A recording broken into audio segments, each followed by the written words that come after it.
जय हिंद साथियों, बहुत बहुत स्वागत है आप सभी का आपके अपने चैनल पर। दोस्तों, जैसा कि आप जान रहे हैं कि लगातार आप लोगों के लिए जो करंट अफेयर्स का वीडियो है वो आप लोगों को अपलोड किया जा रहा है। इसके पहले भी आप लोगों को करंट अफेयर्स ही नहीं, साथ साथ जो आपका पर्यावरण है, इतिहास है, जनसंख्या है, हर विषय पर आपकी प्लेलिस्ट जो है वो तैयार की जा रही है। आप चैनल पर नए हैं तो वीडियो को लाइक और शेयर करना न भूलें दोस्तों। और यहाँ पर हम लोग शुरू करते हैं करंट अफेयर्स का अपना आज का क्लास। दोस्तों, आज जो क्वेश्चन है वो बड़े महत्वपूर्ण है और आपसे परीक्षाओं में पूछे जाने वाले प्रश्न हैं। पहला क्वेश्चन जो हमारे सामने आ रहा है, प्रोजेक्ट नमन। अगर कभी भी आपसे कहता है कि ये जो प्रोजेक्ट नमन है, प्रोजेक्ट नमन क्या है, तो ध्यान रखिएगा साथियों, ये भारत की जो सेना है, भारतीय सेना से संबंधित एक प्रोजेक्ट है, एक अभियान है। ठीक है, और किसका संबंध किससे है, तो ये याद रखिएगा, ये एक अभियान है जो भारतीय सेना से संबंधित है। इस चीज को आप लोग नोट कर लीजिएगा। अब आगे देखते हैं, बात सेना की हो रही है तो सेना से संबंधित कुछ और तथ्यों को समझते हैं। सबसे पहले दोस्तों ये याद रखिएगा, भारतीय सेना में जो मिसाइलें हैं, जैसे एक आपका है जिसको कहा जाता है नाग। कभी भी आपसे कहता है कि नाग क्या है, तो नाग जो है दोस्तों ये एक एंटी टैंक मिसाइल है, यानी जो टैंक होते हैं उनको उड़ाने के काम आता है। ठीक है, दुश्मन के जो टैंक है उनको उड़ाने के लिए, तो कह सकते हैं कि एक प्रकार का एंटी टैंक क्या हो जाएगा, ये एंटी टैंक मिसाइल है या प्रक्षेपास्त्र है। तो एंटी टैंक प्रक्षेपास्त्र या एंटी टैंक मिसाइल कह सकते हैं। ठीक है, इसके बाद देखिए, एक मिसाइल है जिसको हम अग्नि कहते हैं। क्या कहते हैं? अग्नि। तो अग्नि जो है दोस्तों ये याद रखिएगा, इसका जो नेचर है, इसकी जो प्रकृति है वो क्या है, तो सरफेस टू सरफेस है, जमीन से जमीन पर मार करने वाली मिसाइल है। तो याद रखिएगा कि ये इसका नेचर क्या हो जाएगा, जमीन से जमीन, यानी सरफेस टू सरफेस। ठीक है, अगला दूसरा जो एक और प्रक्षेपास्त्र है जिसको हम कहते हैं पृथ्वी। जो पृथ्वी है दोस्तों, ये भी याद रखिएगा कि ये भी क्या है, जमीन से जमीन पर मार करने वाली मिसाइल है। तो इसको भी आप लोग याद रखेंगे। अगला जो है उसे कहा जाता है त्रिशूल। क्या कहते हैं? त्रिशूल। तो याद रखेंगे कि त्रिशूल नाम की जो सेना में मिसाइल है ये सरफेस टू एयर, यानी जमीन से आसमान की ओर मार करती है, यानी जमीन से लेकर क्या हो जाएगा, जमीन से लेकर ये आसमान। ठीक है, तो जमीन से इसका नेचर क्या है, आकाश या आसमान। ठीक है, अब इसको ध्यान रखिएगा। इसके अलावा एक होता है जिसको पिनाका कहा जाता है। क्या कहते हैं? पिनाका। ये बहुत खतरनाक चीज होती है पिनाका। याद रखिएगा कि जो पिनाका है ये मल्टी बैरल रॉकेट लॉन्चर है। क्या है ये? Multi barrel rocket launcher. तो अब मल्टी बैरल रॉकेट लॉन्चर किसको कहते हैं दोस्तों, तो याद रखेंगे मल्टी बैरल रॉकेट लॉन्चर जैसे उसके कई सारे मुख बने हो और एक रॉकेट छोड़ा, फिर दूसरा, फिर तीसरा, फिर चौथा, लगातार रॉकेट पे रॉकेट मारता है। यानी ये कह सकते हैं कि एक बार इसको लगा दिया तो 10 20 50 रॉकेट एक साथ ये मारता चला जाएगा, खटाखट लॉन्च करता चला जाएगा। तो पिनाका क्या है? पिनाका एक मल्टी बैरल रॉकेट लॉन्चर है। इसके अलावा ध्यान दीजिएगा, एक मिसाइल है जिसको हम लोग कहते हैं ब्रह्मोस। क्या कहते हैं? ब्रह्मोस। ये क्या है? ब्रह्मोस जो है भारत की पहली सुपरसोनिक मिसाइल है। आपने देखा कि अभी जो ईरान और जो आपका कह सकते हैं इजराइल का जो विवाद चल रहा है उसमें काफी सारे जो मिसाइल हैं वो मारे गए। ठीक है, और वहां का जो डिफेंस सिस्टम है जिसको आयरन डोम कहा जाता है, आयरन डोम ने ज्यादातर रॉकेटों को क्या किया, इसने सबको उड़ा दिया, हवा में ही डिस्ट्रॉय कर दिया।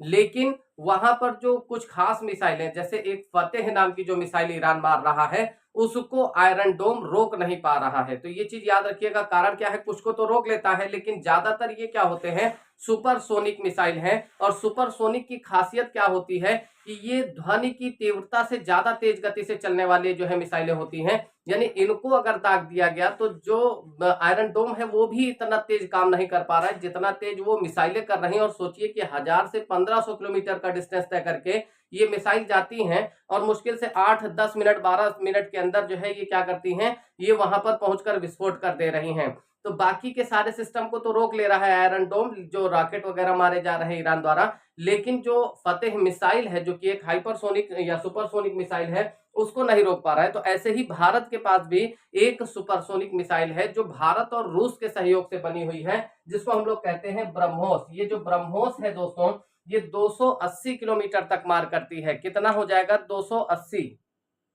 तो 280 किलोमीटर तक ये हवा की जो है तिगुनी स्पीड में यानी ध्वनि से जो है 3 गुना ज्यादा तेज जाकर मार करने में सक्षम मिसाइल है। और इसको किसने बनाया है? तो ये भारत और रूस इन दोनों के सहयोग से बनाई गई है, भारत और रूस के सहयोग से बनाई गई है। और ये भी याद रखिएगा दोस्तों कि जो भारत का पुराना दोस्त है जिसे हम क्या कहते हैं, रशिया, ये इसकी राजधानी क्या होगी? तो मॉस्को हो जाएगी। और एक चीज और याद रखिएगा, भारत में अग्नि सीरीज की कई सारी मिसाइलें हैं, जिनमें से एक है जिसे हम अग्नि 5 के नाम से जानते हैं। कौन सी है? अग्नि 5। ये सबसे खतरनाक है। कारण क्या है? ये भारत की एक इंटर कॉन्टिनेंट मिसाइल है। इंटर कॉन्टिनेंट का मतलब एक महाद्वीप से दूसरे महाद्वीप तक मार करने की जो क्षमता है वो इसके अंदर है। तो उम्मीद कर रहे हैं कि ये ध्यान रखिएगा कि प्रोजेक्ट नमन या अभियान नमन जो है वो किससे संबंधित है? तो भारतीय सेना से संबंधित है।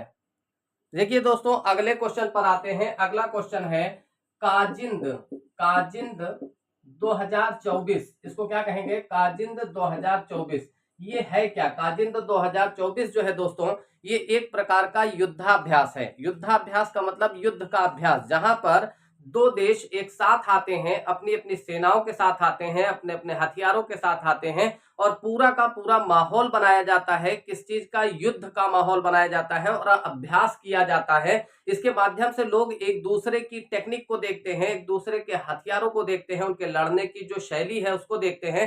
तो याद रखिएगा दोस्तों कि काजिंद क्या है? ये एक प्रकार का युद्धाभ्यास है। क्या है ये? युद्धाभ्यास है, युद्ध का अभ्यास है जो दो देशों के बीच में हुआ। इसमें एक तरफ तो हमारा अपना देश है यानी प्यारा भारत देश है और दूसरी तरफ जो है वो कजाकिस्तान हो जाएगा। तो दूसरा देश कौन हो गया? कजाकिस्तान। तो ये याद रखिएगा कि काजिंद दो देशों का युद्धाभ्यास है यानी भारत है और दूसरा कौन हो जाएगा? तो कजाकिस्तान। काफी सारे युद्धाभ्यास हैं, अक्सर ये पूछे जाते हैं और ये कहा जाता है कि ये युद्धाभ्यास किन दो देशों के बीच में हुआ। जैसे आपको पता होना चाहिए कि एक युद्धाभ्यास है जिसे इंद्र कहा जाता है। जो इंद्र है ये भारत और रूस की सेनाओं द्वारा किया जाने वाला युद्धाभ्यास है। इसी प्रकार से एक है अजेय वॉरियर्स। कौन सा हो जाएगा? तो अजेय वॉरियर्स। याद रखना दोस्तों, ये सब बहुत इंपॉर्टेंट लाइनें हैं, ठीक है, इसको आप लोग याद रखेंगे। तो अजेय वॉरियर्स जो है ये भारत और यूएसए यानी यूनाइटेड स्टेट ऑफ अमेरिका, तो भारत और यूएसए के बीच में किया जाने वाला युद्धाभ्यास है। इसी तरह से एक युद्धाभ्यास है जिसे कहा जाता है सूर्य किरण। क्या कहते हैं? सूर्य किरण। तो याद रखिएगा ये जो सूर्य किरण है दोस्तों, भारत और हमारा पड़ोसी यानी नेपाल, तो ये कह सकते हैं कि भारत और साथ में क्या हो जाएगा? यहाँ पर भी भारत हो जाएगा। याद रखिएगा ये सब भारत के हैं और बहुत ज्यादा भारत में पूछे भी जाते हैं इनसे क्वेश्चन। तो भारत हो जाएगा और दूसरी तरफ क्या हो जाएगा? तो नेपाल हो जाएगा। भारत और नेपाल की सेनाओं के बीच में किया जाने वाला युद्धाभ्यास सूर्य किरण कहलाता है। इसी तरह से एक है जिसे कहा जाता है हैंड इन हैंड। क्या हो जाता है?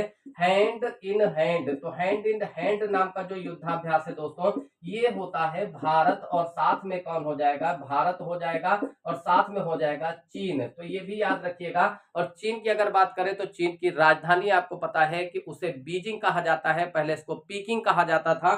और ये याद रखना कि चीन में दो जगहें हैं, एक शेंसी और एक शांसी, दोनों कोयले के उत्पादन के लिए बहुत ज्यादा प्रसिद्ध है। तो आशा कर रहा हूं कि ये क्वेश्चन भी आप लोग समझ गए हैं कि काजिंद दो देशों का युद्धाभ्यास है जिसमें भारत भी सम्मिलित है और साथ में कजाकिस्तान। अगला क्वेश्चन है दोस्तों, भारत के जो यशस्वी प्रधानमंत्री हैं श्री मोदी जी, तो मोदी जी द्वारा अभी एक अभियान चलाया गया है। मोदी जी ने एक अभियान चलाया है और इस अभियान को कहा जाता है, भारत में जो अभियान इन्होंने चलाया है वो जल के संरक्षण के लिए चलाया है।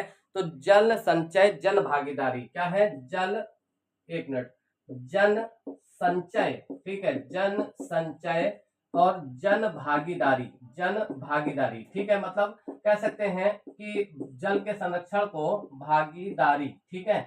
तो याद रखिएगा कि जल जो है जन संचय और जन भागीदारी, यानी आम आदमी को चाहिए कि वो पानी का जो है संचय करे और साथ साथ उसमें बढ़ चढ़ कर लोगों को भाग लेना चाहिए। तो ये जो है किसने चलाया है? प्रधानमंत्री मोदी जी द्वारा चलाया गया अभियान है।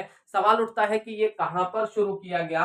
तो दोस्तों ये जो अभियान है ये गुजरात से शुरू किया है प्रधानमंत्री जी ने। और ये याद रखिएगा कि गुजरात की जो राजधानी है उसका क्या नाम है? तो दोस्तों आप लोगों को ध्यान होना चाहिए कि जो गांधीनगर है वो गुजरात की राजधानी है। इसके अलावा यहाँ पर भावनगर नामक स्थान है। क्या है? भावनगर। और भावनगर में ही क्या है? भावनगर में ही केंद्रीय नमक अनुसंधान संस्थान या लवण शोध संस्थान। तो भावनगर में क्या है? नमक शोध संस्थान या लवण अनुसंधान संस्थान या नेशनल साल्ट रिसर्च इंस्टीट्यूट जिसको हम कह सकते हैं, ये स्थित है। ठीक है। इसके अलावा ये भी याद रखिएगा कि यहीं पर एक बहुत प्रसिद्ध जो है कह सकते हैं राष्ट्रीय उद्यान है जिसे गिर के नाम से जाना जाता है। जो गिर नाम का राष्ट्रीय उद्यान है साथियों, ये जो है गुजरात में है और ये एशियाई शेरों के लिए प्रसिद्ध है। यानी एशियाई जो शेर हैं उनके लिए बहुत ज्यादा प्रसिद्ध जो है स्थान है। और साथ ही साथ दोस्तों ये भी याद रखना है कि जो गुजरात है यहाँ पर आपका जो एक स्थान है जिसे कच्छ कहा जाता है। क्या कहते हैं? कच्छ। ये कच्छ वो स्थान है जहां पर जंगली गधे भी पाए जाते हैं। तो ये भी आप लोग याद रखिएगा कि जंगली गधे जो है वो कहां पर पाए जाते हैं, तो ये कच्छ गुजरात में पाए जाते हैं। इस चीज को भी आप लोग याद रखेंगे। अगली चीज और आप लोग समझ लीजिए गुजरात के बारे में कि गुजरात जो है वो कह सकते हैं कि गुजरात की जो लोकसभा सीट है, तो गुजरात की लोकसभा सीट कितनी है? लोकसभा सीट है आपका 42। कितनी है गुजरात में? तो गुजरात की लोकसभा सीट जो है वो 42 है। ठीक है। गुजरात की लोकसभा सीट 42 नहीं होगी, ये हो जाएगी 26। कितना हो जाएगी? 26 हो जाएगी। तो इस चीज को याद रखिएगा कि गुजरात में लोकसभा सीटें कितनी है, तो 26 लोकसभा सीट है। अब इसके आगे देखते हैं। तो एक चीज और ध्यान रखिएगा, प्रधानमंत्री मोदी जी ने एक किताब भी लिखी है जिसको कहा जाता है ज्योतिपुंज। क्या कहते हैं? तो ज्योतिपुंज जो है वो किसकी रचना है? तो प्रधानमंत्री मोदी जी की रचना है। इस चीज को भी याद रखिएगा। एक किताब है जिसे कहते हैं एग्जाम वॉरियर्स। क्या कहते हैं? Exam warriors. तो ये किसने लिखा है? तो ये भी जो है आपका मोदी जी की रचना है। अब इसके अलावा भी कई सारे बीजेपी के नेता हैं जिन्होंने किताबें लिखी हैं, जिनमें से जैसे लाल कृष्ण आडवाणी की अगर बात करें तो उन्होंने एक किताब लिखी है जिसका नाम है नजरबंद लोकतंत्र। क्या हो जाएगा? तो नजरबंद लोकतंत्र। ठीक है। तो ये किताब किसकी है? तो LK आडवाणी यानी लाल कृष्ण आडवाणी की किताब है। और साथ ही साथ अटल जी ने लिखी थी, जिनकी किताब थी कि संसद के उपनिषद। क्या नाम था? तो संसद के उपनिषद। ये जो संसद के उपनिषद किताब है ये अटल जी द्वारा लिखी गई किताब है। तो ये भी आप लोग याद रखेंगे कि अटल बिहारी वाजपेयी द्वारा लिखित किताब का नाम है संसद के उपनिषद। साथियों आशा करता हूं कि आपको वीडियो में दी गई जानकारी पसंद आई होगी, और अगर आप चाहते हैं कि इस तरह की और भी लंबी वीडियो आप लोगों को मिले तो मेरा आपसे निवेदन है कि वीडियो को लाइक और शेयर कर दीजिएगा। अगर आप PCS या समीक्षा अधिकारी की तैयारी करने के इच्छुक हैं तो आप हमारा जो ऑनलाइन बैच चल रहा है, पेड क्लासेस चल रही हैं, उसको ज्वाइन कर सकते हैं। और आप अगर ट्रायल लेना चाहते हैं तो ट्रायल भी आपको उपलब्ध कराया जाएगा। हमारा जो संपर्क सूत्र है वो है 72 75 12 90 52। तो दोस्तों इस पर आप कॉल करके हमसे संपर्क कर सकते हैं। कल आपसे पुनः भेंट होगी सेम टाइम सेम चैनल पे। तब तक के लिए नमस्कार साथियों, बहुत बहुत धन्यवाद।